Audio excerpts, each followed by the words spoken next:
what's up, folks? Welcome back to On Texas Football, and welcome back to our Tuesday night live stream. I'm lifetime Longhorn Rod Babers. Pleased to be joined by the young prodigy, also a lifetime Longhorn, my man CJ Vogel. We'll get into a lot on today's show. There's a ranking football programs over the next 2 years by ESPN from 26 and 27.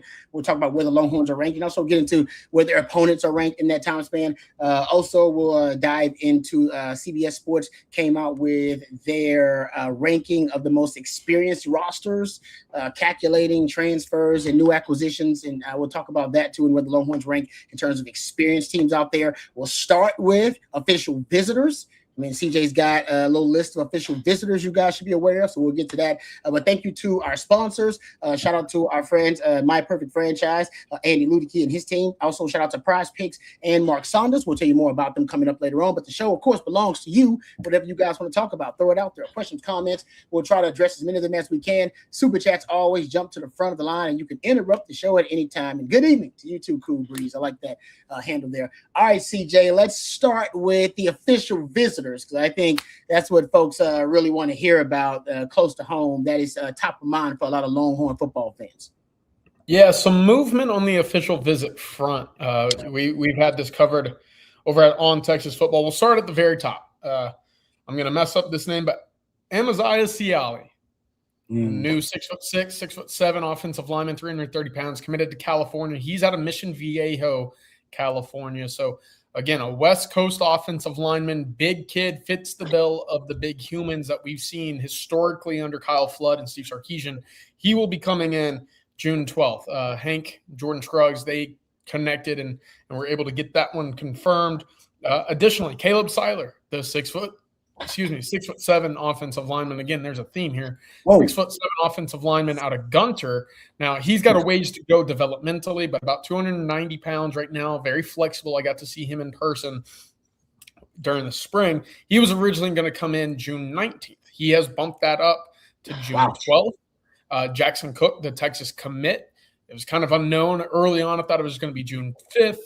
It sounded like June 19th. Now he's coming in this weekend as well. So very busy for Kyle Flood and Steve Sarkisian, the offensive line crew. Of course, Brian Swanson will be making the trip in. He's come in from South Oak Cliff. That's another big target for the Longhorns at the offensive tackle position. But right now, those four offensive linemen are coming in this weekend. Ishmael Kamara, the big offensive lineman, the borderline 5-star out of Gilmer, was expected to. He has since said, hey, I'm not taking any officials in the summer. So we'll see, right? We'll see if he pops in or not. But right now, those are the offensive linemen coming in. And then Alvin Mosley, the wide receiver out of Fort Bend Crawford, out of the Houston area. He was expected on campus this weekend.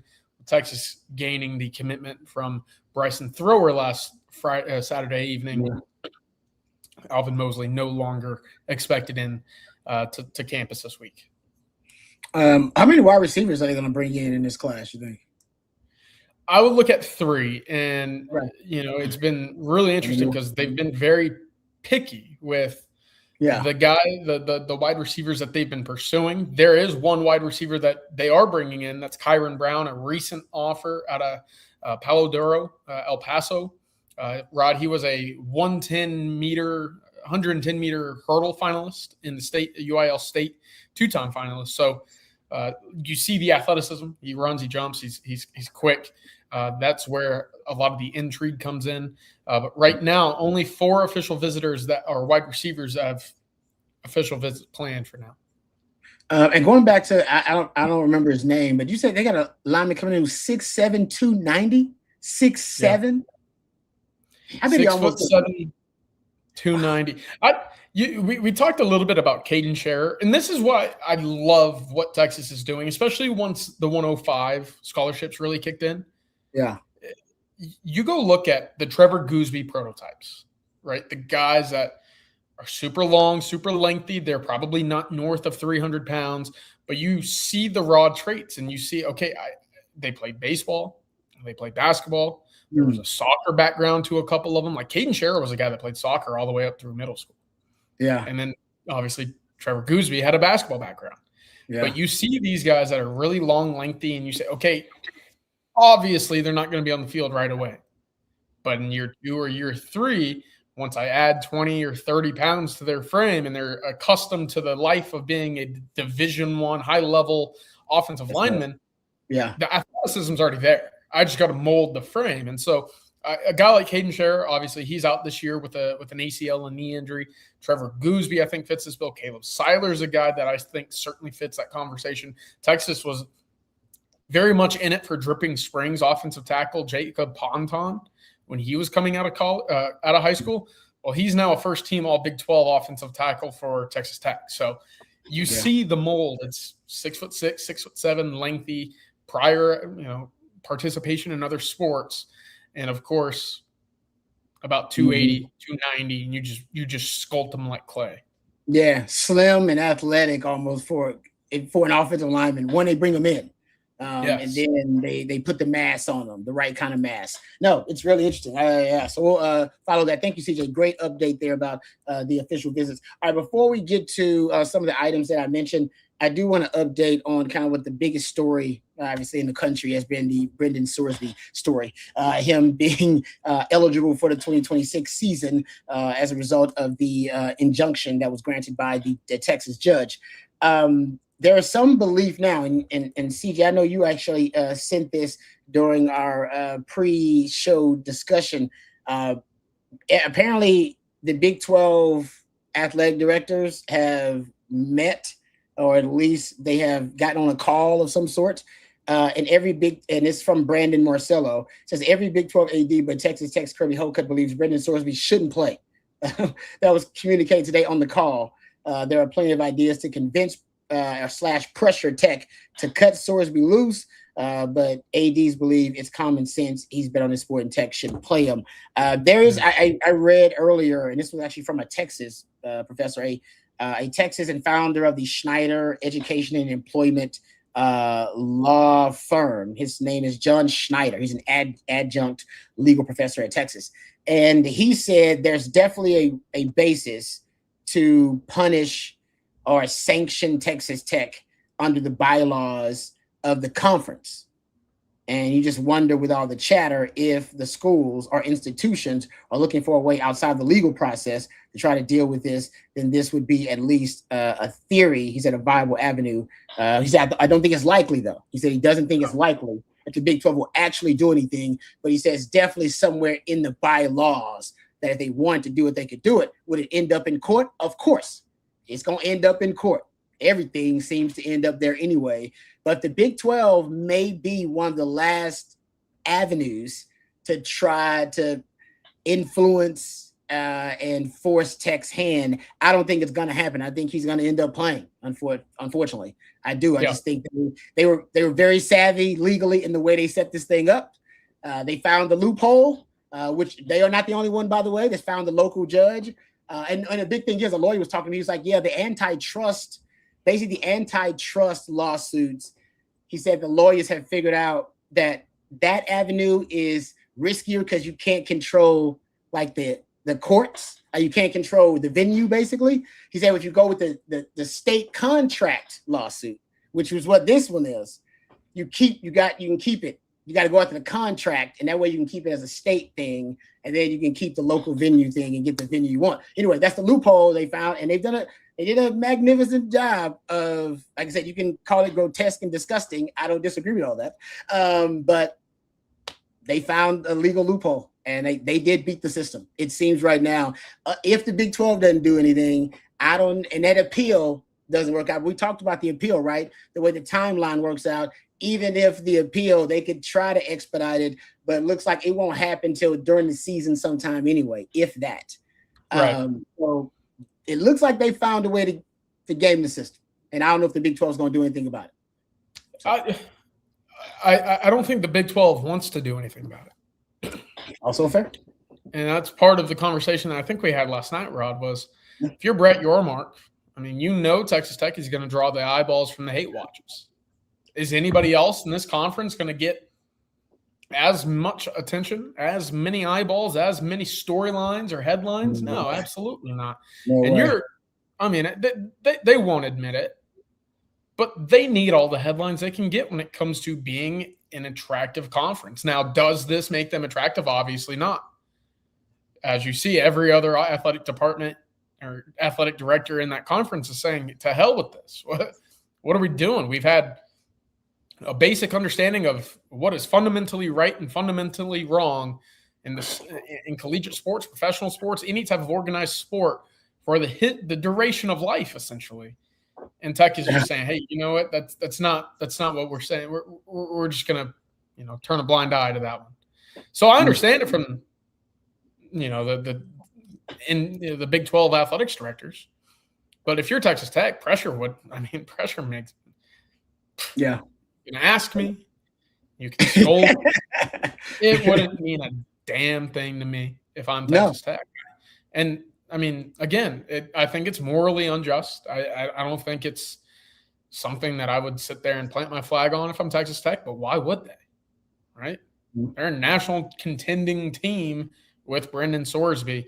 So I don't think anything will actually come of that. What will be really interesting is what do the repercussions for Texas Tech look like down the road? And that could be as early as 2027 when teams fail to agree to home and homes, when other schools, other sports say, hey, I have no interest of playing the Texas Tech Red Raiders in any sport. Or you, in a way, get excommunicated from your own conference, which, again, I don't think will happen. But, yeah, college sports, Rod, who knows? Yeah, I'm with you. I don't see it happening. I do think there are people within the Big 12 that are genuinely, disgusted by this, and they're upset by it, and they would love for the Big 12 to do something. But I'm with you. At the top of the leadership, chain there of command at the Big 12, I don't know if they are actually going to sanction them or punish them. I think they'll publicly say, we don't like it, we don't agree with it. But in terms of action being taken, I don't know if we'll see any action from the Big 12. Yeah, and maybe their reason will be just going to end up in court anyway, and they don't want the turmoil within the conference, that kind of thing, whatever.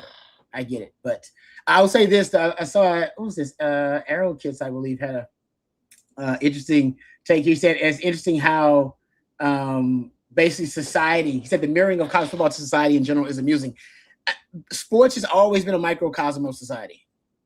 Always. And you go back all throughout history. Well, in terms of since the sports industrial complex has started, it's definitely been a mirror of society. And you probably can go back in terms of racial history in this country, all that kind of stuff. And it does. And now, like betting, mainstream betting, the poly market, it was only a matter of time before it was a story that was just going to rock sports in terms of betting standpoint, considering how mainstream it's become.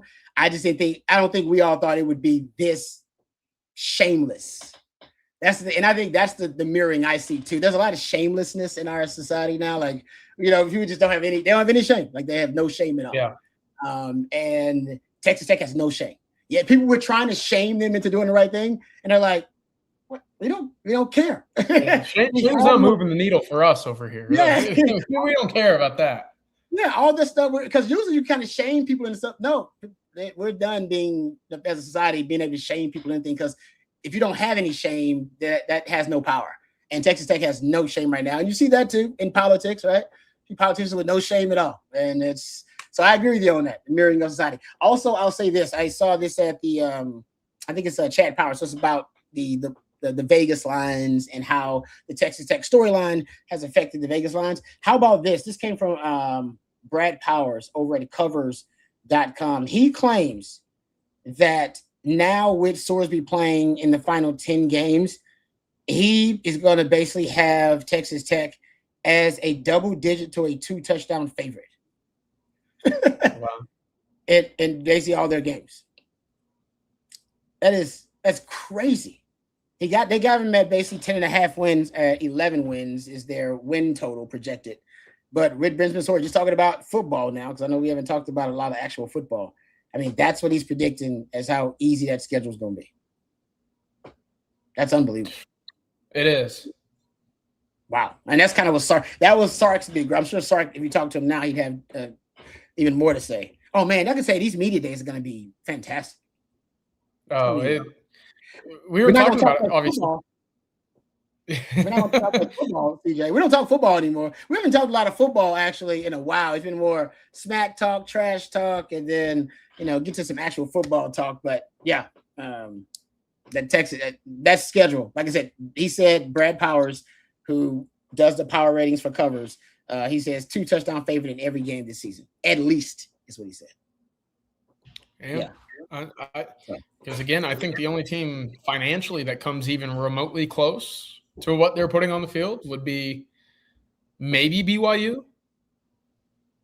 Like I can't say for certainty who's even a close second or third to Texas Tech in terms of what they're spending NIL. Now, I'm not disparaging Texas Tech there because, again, they have the means. Go ahead, construct a roster. But in regards to what that conference can offer up competitively, there's not a lot. So that's, again, where really the crux of Sark's point that started really all of this came from was, hey, the conference stinks, the competition stinks. If you want to be on the same equal footing as the 9-game SEC schedule and the 9-game Big Ten schedule, slow your roll, because that shouldn't be the case right now. They will be fresher than any team in the college football playoff, just kind of based on these projections here, because they won't have been challenged really. Now, in football, somebody will challenge them. Now, they don't play BYU or Utah, right? No, and again, that goes into the schedule where you're just like, okay, they play the nobody of the nobodies in the Big 12. Yeah, Big 12 title game. I get they will likely maybe end up playing one of those teams. But I mean, they're gonna be fresher than everybody else in the playoffs. I don't know how. Maybe they'll have some bad luck injury wise, but in terms of being, I don't know, dealing with the wear and tear of dealing with a very difficult schedule, they won't have to deal with that at all. So that's another advantage for Tech in the playoff. Now, they won't be battle tested. We always talk about that, right? Rust versus rest. They'll be the most rested and probably the healthiest team in the college football playoff, but they will not be battle tested at all. Not much at all. They maybe get 1 or 2 of those games that'll come down to a single possession in the fourth quarter, but most of the time they're going to put a whipping on those teams in the Big 12. Yeah, which again puts them at risk of seeing another Oregon game that we saw in the college football playoff in the Orange Bowl, where you stay in there defensively, but your offense can't muster up a point, and then before you know it, you're getting skunked. What was it, 24-27 nothing? Now, again, the quarterback should be better, and that's why Texas Tech is being so stubborn with all of this. But this is as pathetic a Power 4 schedule you'll ever see. For the life of me, I don't know who the toughest team on the schedule is. That's a great question, actually. I haven't done enough research on the Big 12. And I would think Arizona State, just giving Dillingham like the benefit of the doubt, Rod, but yeah, I agree. I do like Dillingham. Yeah, that's a great point. I haven't done the research, but it's a great question. Who is the toughest team on that schedule? All right, we'll shine a little light on that because we'll talk about the most experienced rosters in college football a little bit and the best teams, or at least the best projected teams over the next 2 years. ESPN has a ranking that they came out with today. Let's first, before we get into super chats, questions, and those topics, let's thank our sponsors. First, let's thank our friend Andy Ludicky and his team for being a part of our team here at On Texas Football. If you're looking to diversify, you may be someone like myself that has their hands in different businesses. Well, Andy and his team can help you diversify by finding you different businesses that fit your time allotment and your financial goals. If you've been stuck in a corporate rat race with 2 weeks PTO and no control over the money you make or your schedule in general, reach out to Andy and his team today. They'll take you through a very detailed process that will fit your skill sets and your financial goals. Franchise ownership isn't for everyone, but if you have a desire to take control of your financial destiny, don't wait today. Reach out and call Andy at right now at 404-973-9901. That's 404-973-9901. Or you can reach out at Andy@myperfectfranchise.net. That's Andy@myperfectfranchise.net. So do it as soon as you can. Thank you very much to our friend over there at Andy Ludicky and his team for being a part of our team here at On Texas Football. And also let's thank our friends over at Prize Picks while we're reaching out to our sponsors. Thank you to our friends at Prize Picks, folks. If you're not picking with Prize Picks, you're doing yourself a disservice. It is a great way to make your sports viewing experience just that much better. It's really, really fun. Now, every possession possession matters, every at bat matters, every pitch. And the best thing about it is, like, it's really easy. It's really simple. It's not complicated at all. It's not time consuming. You're picking more or less on player stats, so you can build your lineup just the way you want it, submit it, and you're good. It takes maybe a minute. You can go across different sports as well, mix and match across different sports. Take your favorite player on your favorite team, mix and match that with basketball, baseball, hockey, golf, whatever you're into. That's the beauty of Prize Picks. You can create it however you want to, and it's available in all 50 states, including right here in the great state of Texas. So if you haven't jumped in yet, now is a perfect time to do it. You can download the app, use the code HMA, right? Use the code HMA, play $5, and they'll give you $50 in lineups instantly, right? Play 5, and it gives you $50 in lineups instantly. Remember to use the code HMA. It's just that simple. And as always, play smart, play responsibly. Play with our friends at Prize Picks. Thank you very much to Prize Picks. Let's get to a couple of super chats. Then we'll dive into some other topics. But super chats always get prioritized. Thank you, guys. Thank you, Rocky P.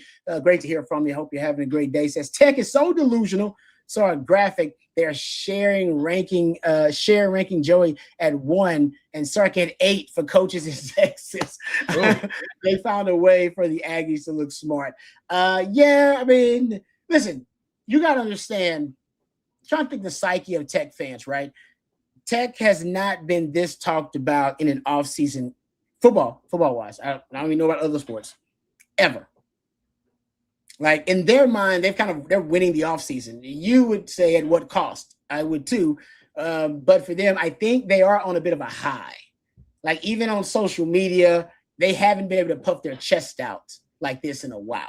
Right? Even the last time they had the really, really big win that really devastated Texas fans in 2008, right? Social media wasn't really a thing then, so they couldn't go over there and really throw it in your face. So now they've had that opportunity, really. Like they won an optics battle against Texas, right? In the PR thing, right? Texas scared the players, college, whatever.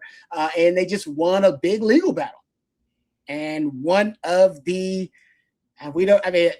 depending on how you want to look at it, but either way, it's one of the biggest turning points in college football history, guys. In the history of this sport, we talk about 100+ years of it, and this Texas Tech decision is one of the biggest turning points in the history of it. We all agree. So for them, even to be on the bad side of it, there's a bit of a high going on because they are public enemy number one, the biggest villain in college football right now, and they've never really experienced that. And so they're, like you say delusional, but for them, they're like, we just won the offseason. We just won it. We got a quarterback, and we are a villain. Everybody hates us. Now, I heard a Tech fan say it, and I agree. He said, man, I kind of know how Texas feels now. He said, this feels good. He said, it feels good. Everybody's talking about you. Everybody's hating on you. Everybody's like, man, no. And that's Texas fans, right? They hate us because they ain't us. That's how we feel. Like, yeah, we like everybody hating on us. It's good. Embrace the hate. We always say that. They are going through the same thing right now. I know y'all like, but they're disgusting. They're despicable. I don't disagree. But I'm talking about the psyche of the fan now. They've never experienced this. And so they're going to ride this high all off season, just so you know. Yeah. It's funny because you're absolutely right, and you used to see like the heat maps, like those geo maps all the time where, when things trended early on in Twitter, it'd be like, okay, like, in Dallas, the Mavs are trending. The Spurs and San Antonio, in the NBA Finals, it's like the Spurs and the Knicks. New York and San Antonio, they get the big heat maps of, where the conversations are happening across the sport. Yeah. And this offseason, when you talk about college football throughout this entire offseason, a little bubble in Lubbock, Texas, which for basically the history of the game had been nothing more than just a dot telling you that there was a school there, is now pretty big, right? It's growing too. And, it's in a way exactly what they hoped, maybe not in, the PR fashion. Yeah. But again, I don't think they care.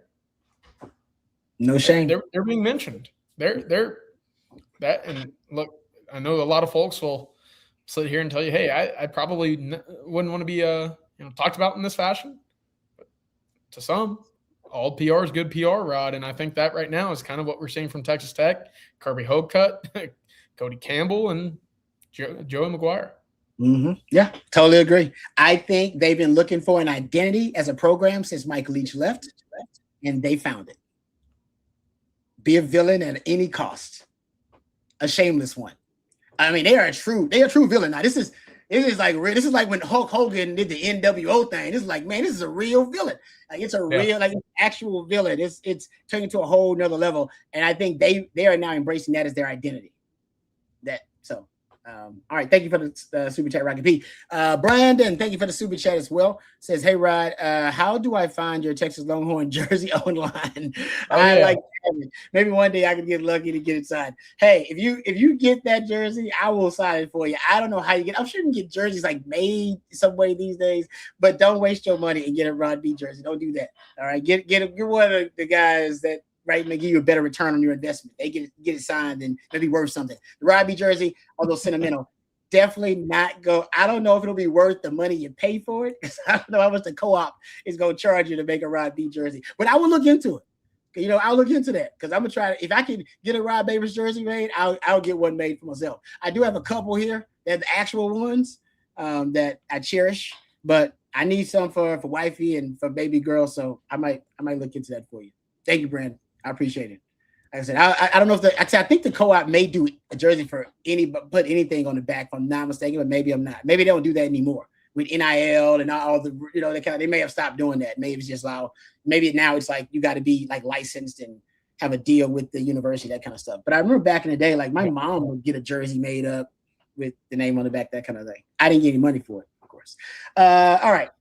Killer 1021 with a super chat. Thank you very much. Says, I saw a tech page say today, and I quote, this bigger than Joe Paterno and Sandusky. I'm not sure that's the brag we think it is. Damn. I don't think that shouldn't be a brag. Wow. Whew. Oh man. Yeah. It's hard to even respond to it because talk about being delusional. Yeah. if you're looking for congratulations, you won't find that here. I mean, and you're saying it's bigger. I'm like, that was the crimes against humanity we were talking about yesterday. I was like, that's the most kind of depraved, disgusting things that any human being can do were being done there in Penn State. And you're gonna throw that up as it's bigger than that. It's vile. It ain't quite that vile. But if you want to put yourself in that conversation, but that's to the point, Killer, that's what I'm saying. They're riding a high right now, and it's almost they're feeding off of one another, and and I think they've never experienced this as a fan base before, and they're intoxicated by it. And making comments like that just proves what I'm saying. They're almost drunk with it. Yeah, I was thinking about this, Rod, and it probably actually will certainly depend on what all of the fallout for this is when it comes to what does the Big 12 do? What do other conferences do? How are other athletic directors perceiving Texas Tech moving forward? All of this is after 1 year of success, right? I think we lose that with Texas Tech, right? It's the third 10-win season in 30 years for that program. And again, through every bit of legislature, through every, debatable topic where controversy could be had in the sport, there's Cody Campbell, there's Texas Tech, there's the non-beveled Red Raider logo where you sit there and say, wait, we've never seen this before in the sport. And it's after one successful season. There's a connect. I mean, there is a comparison to be made here with the tale of Icarus. Again, if you look at what could be the writing on the wall when it comes to just how other schools plan to treat Texas Tech down the road, given the actions of this offseason, you might have that 1 year again this year. But if the conferences do split, if they're two major conferences now, would the SEC, would you want the headache of Cody Campbell and Texas Tech, knowing this is how they're going to act and represent your conference in the sport of college football? It's a great point. I don't think so. It's a great point. Because I want to make sure I get it right. I think it was Dan Wolken that talked about this. And everybody's talking about self-governance, right? Could the SEC, because the SEC and the Big Ten has been talking about, hey, we even at their last meetings, should they try to break away and be more independent in terms of governing, self-governance and enforcing their own rules, that kind of stuff? And there's even a talk that, hey, they could break away and form their own, super conference, that kind of thing. And I do think people have not talked about this enough. Maybe it's obvious, but Dan Wilkins says, I don't know how many times this needs to be said, but apparently several more. If a Super League happens, it won't be a joining of the Big Ten and the SEC. It will be the top schools in those leagues starting their own new entity. Yeah. And even leaving some of their members behind. And so I think for Cody Campbell, that's what he's hoping. He's like, oh, so could we get in that? Hey, we're the top school in the Big 12. But to your point, man, you burned some bridges. You went flame on, man. You burned. I don't know if you can restore that. We shall see. But like I said, Tech right now, they are. I mean, they're relevant. This is a great, like you said. You had a great analogy about the one-hit wonder thing, right? Are they kind of a one-hit wonder based on last season? Can they build on it and start to actually not build on this identity? Yes, it's disgusting, and they're cool with being evil, basically, comparing themselves to Pitt State, but build on that and make something substantive out of it. Become a substantive football program. Go past the gimmick. Remember, Oregon was a gimmick for a while. I was like, I don't know if I believe in this Oregon thing. And then Oregon built substance. They started the brand was like, the uniforms. No. They built substance. Took them about a decade to do it, but they built it.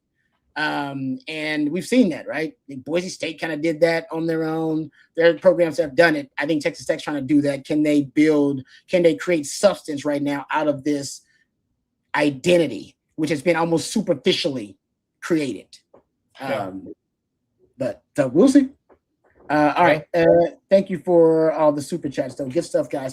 All right. I want to get to these two topics because I know we'll answer some more questions. I know we're also getting close to the end of things, but the ESPN came out with a ranking, basically ranking football programs in college football over the next 2 years. So they're going 26 and 27 here, CJ. And they looked at, and I know this is almost impossible to do because now there's so much turnover from year to year. Used to be more of a fun exercise, but now it's tougher because there is dramatic turnover. New starting quarterback. Texas Tech is a primary example of it. But on this ranking, and they consider everything, quarterback situation, O-line, roster management, coaching staff, all that stuff. They got Texas at number 3 in these rankings. They got Tech at 11th, if you were concerned about Tech or wanted to know. They got Tech as 3rd behind Notre Dame with the best ranking projection over the next 2 years. And Ohio State, of course, number 2. Texas 3rd. That's interesting considering you're going to have, if things go according to plan, or even if things go relatively well next season, that means make the playoff and win a game or so in the playoffs, you are projected to have the best draft maybe in the history of the program. Now, everybody may not leave if you don't have great seasons, but you're still going to have one of the best draft, if not the best draft, potentially in history of the program. You may tie if not break your record for first round picks coming up next season. And yet still the belief is that Texas has stacked enough talent, young talent in recruiting classes. And the belief is that they will be able to retain that talent. That in 27, when Arch is gone, Colin Simmons is gone, Trevor Goosby is gone, they're still going to be a top 5 team. You believe that? Now, Texas has recruited at a level. They've played the portal at a level that makes me think yes. But what you just laid out is you're looking at potentially, at least 15, I think was the firm number that a couple months ago I had written down and said, okay, even if the season doesn't go exactly to plan, there are 15 guys right now that will likely hear their name called. Now that number could rise. And again, that is a ridiculous amount of players to be drafted in a single draft. It would be a Texas record. It would, it would be right there for the all-time single season record for an NFL draft. But that's how talented they are. Now, to look ahead to 2027, the big conversation is retention, right? That is the magic word that we've talked about. We heard Brandon Harris talk about it on the Adrian Wojnarowski podcast. Texas is sitting here thinking You know, when you walk into the war room, Rod, and you see all the labels of names, and you know they're color coded by, probably price, but also what classification they're in. You also have to consider in the 5-for-5 play now, right? With that ruling expected to come in the next 10, 14 days, which is expected to pass, by the way, you could theoretically put an offer on the table for a Jelani McDonald to not go pro, or an Ian Jafard, or a Rasheem Biles, or a Bo Masco, right? I went through the list earlier on TexasFootball.com, and there are some big names. Now, I'm not expecting that to be the case. I think all four of those guys have a case to be drafted, but I'll tell you this. I had a couple conversations over the last week with agents in that on the representative side. And I asked them, I was like, hey, I know that schools are at least having the conversations behind closed doors when it comes to 5-for-5, and retention is a big piece of the roster build for the next year. Is that something that y'all have even thought about as an representative, an agent, your agency? Yeah. And so far, the overwhelming response has been no. And so, we'll get to that, right? We'll get to that whenever it's time for our kid to make a decision to either go pro, return, or enter the portal. And to that, I understand, but also I think that shows you that the schools that are taking the necessary steps now, and again, it's June, a lot can happen over the next 7 months when it comes to these kids that are eligible for 5-for-5. They're going to have an idea of what their market value will be, and they're going to be able to attack that almost immediately to put offers on the table where kids don't even entertain the idea of entering the NFL draft, which you could probably talk about this, Rod. Probably hasn't ever been the case for 98% of college football. Yeah. Like, there's no reason to return if the NFL is going to go pay me multiple guaranteed millions. But now it's a conversation. Now, especially if you're the mid-round pick, guys, if you're projected, if you don't get that first and second round grade and you're a all-conference caliber player coming back, or just to increase your value. You're anywhere outside of the first 2 rounds, there is a chance if you're going to one of these top schools in the Big Ten or the SEC, it's a good chance you can come back and not only increase your value, but end up making, mid 6 figures, somewhere around there. Yep. I mean, and I know the NFL, the 3rd round, 4th round, you can compare those prices, but considering the NFL, you got to go make the team. College, you ain't got to make the team. They pay you, you own the team. They pay you to be on the team. You own the team. NFL, you got to go make the squad. All that stuff about being drafted, it's great. You still got to make the squad. They will cut you with a contract in the NFL. They don't guarantee money in the league. They will cut you. All right, they've done it plenty of times. I don't like this guy. Turns out he's not the guy we thought he was. Nope. So that league, you see guys, and the NFL's talking about it. They used to automatically be able to sign guys who were drafted like in a 2nd round and later. Like he was put a contract in front of that guy, he signed 2nd round pick. Now you get 2nd round picks holding out in the league a lot more. Why? They got money. They got money ready to negotiate. Like, no, actually, I got $1 million in the bank, couple of mil. I'll sit out training camp. I'm good. And the NFL's like, yeah, what are we going to do? We draft the guy in the 2nd round. Of course we want him to play. We gotta. So actually the NFL has lost some leverage in them negotiations with them picks. So it's good stuff. All right. But yeah, that's, to me, I'm going to predict, because I think Texas is a championship contender this year. I would predict a little bit of a drop-off in 2027, just me personally.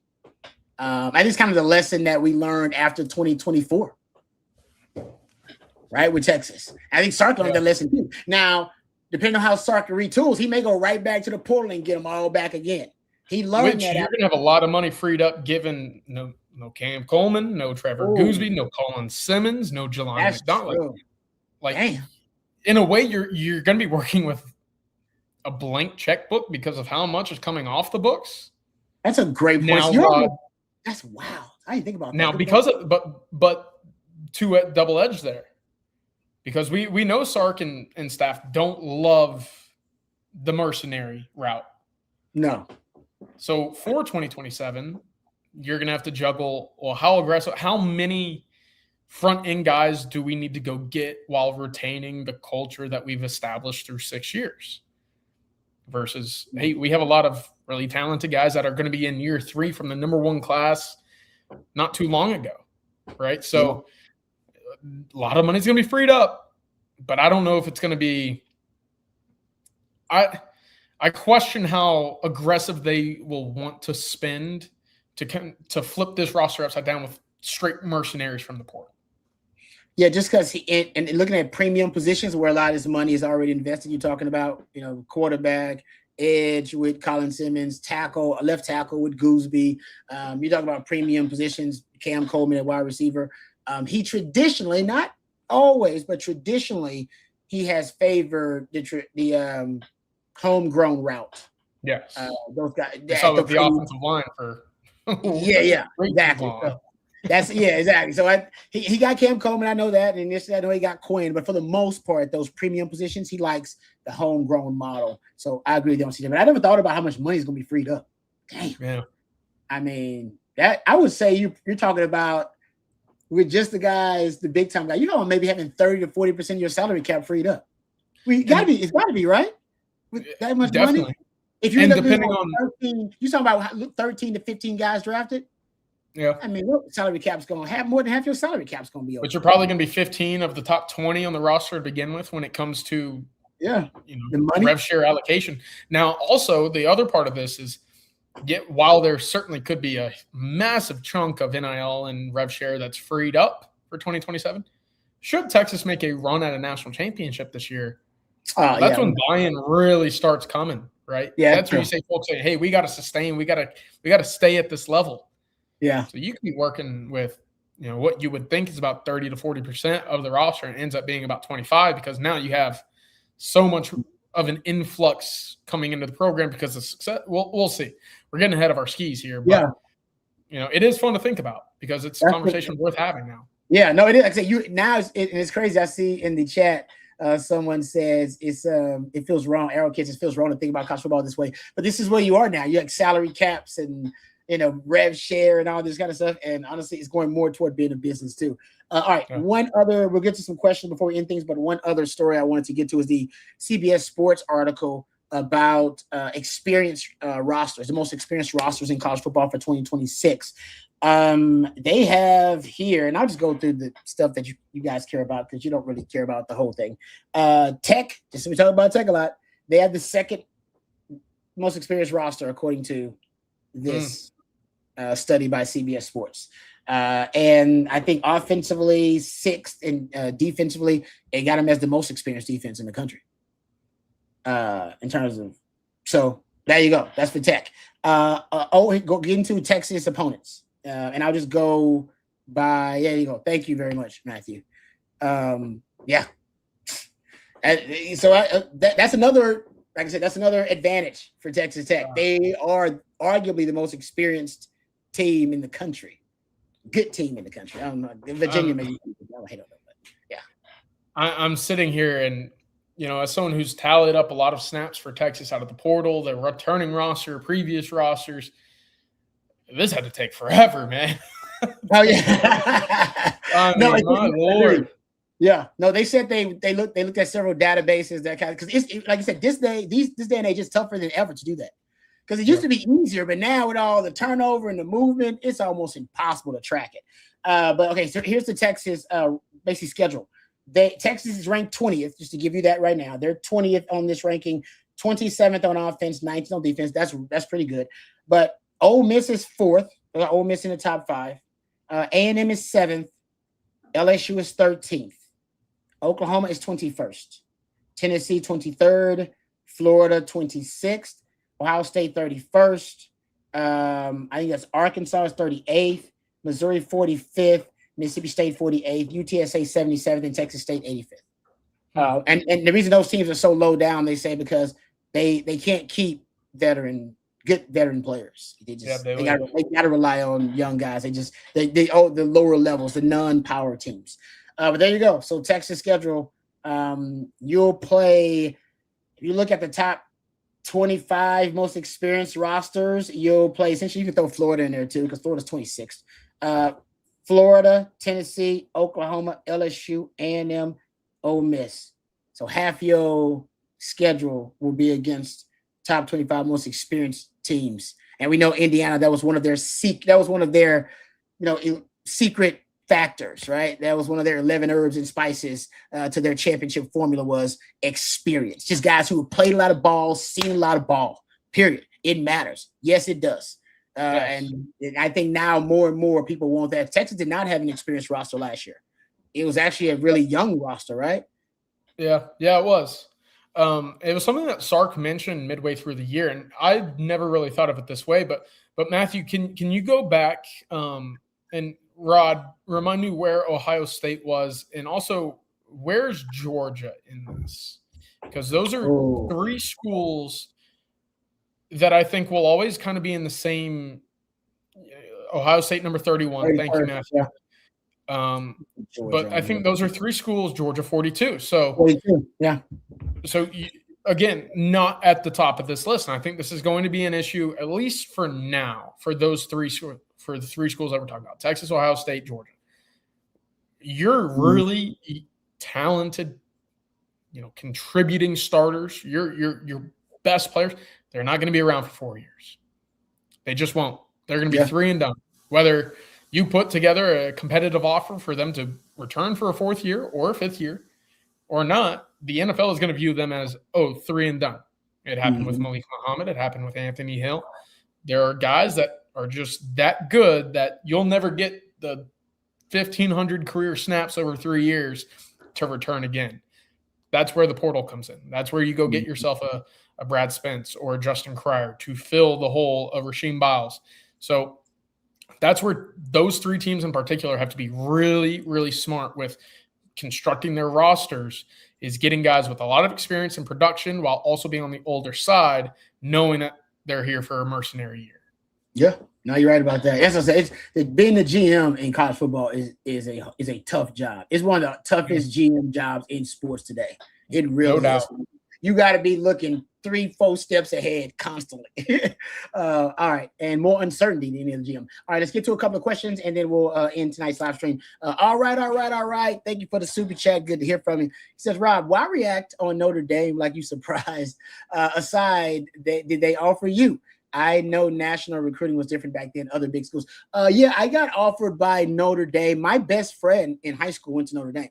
I played football with Jerome Sapp. Ended up getting drafted, I think, by the coach, played for the Ravens. I think he had a Super Bowl ring too. He was really good. He actually was a parade All-American as a junior in high school. He was a beast. Oh no, he was a monster. He got offered by Texas, everybody. So he got offered by Notre Dame. He went to Notre Dame. He loved it, fell in love with it. Was a really good player there. I did not go on a visit with him there, but I was offered by Notre Dame. I did not. That was not interested in going to Notre Dame. Like they were off my list early. Like I was like, I'm not. No, I'm not interested in going up there. Not interested in South Bend, Indiana? No. Honestly, my dad actually jokes me all the time, and I don't like it. Penn State was one of my 5 schools. That was probably as far north as I was going to go was Penn State. Because I like Joe Pa. I know. I'm disgusted by it too. And you know who the defensive coordinator was at that time? I don't want to talk about it. It was Jerry Sandusky. I believe Sandusky at that time was the DC. Thank the Lord in heaven that I did not want to go play at Penn State. No, actually, thank R.C. Slocum, because he's the one that said, hey, you don't want to play out of state of Texas because your mom and dad can't go to the games. And as a 17, 18-year-old, boom, that was it. I was like, oh, mom and dad go to every game. Like, mom and dad go to every game. And he was like, you stay in Texas, mom and dad can go to A&M. They can go to Baylor. They can go to Lubbock if they want to go to Lubbock. They can go, you know what I mean? All the schools in the Big 12 pretty much, right? Go to Texas. Like, I was like, oh, actually, that was it. I literally cut off the Florida States was one of my schools. I loved Florida State. Visited Colorado at the time. They were pretty big on my list. I cut out all those schools. I cut out every out-of-state school, and I narrowed it down to Texas and Texas A&M. Because mom and dad I wanted mom and dad to go to at least half the games, and they could go to more than half the games. So I ended up going to Texas or Texas A&M. That was literally what that made my decision for me. It wasn't make the decision, but it narrowed it down to 2 schools. I wasn't worried about Florida State. Florida State, Penn State, and Colorado were my other 3 schools in my 5.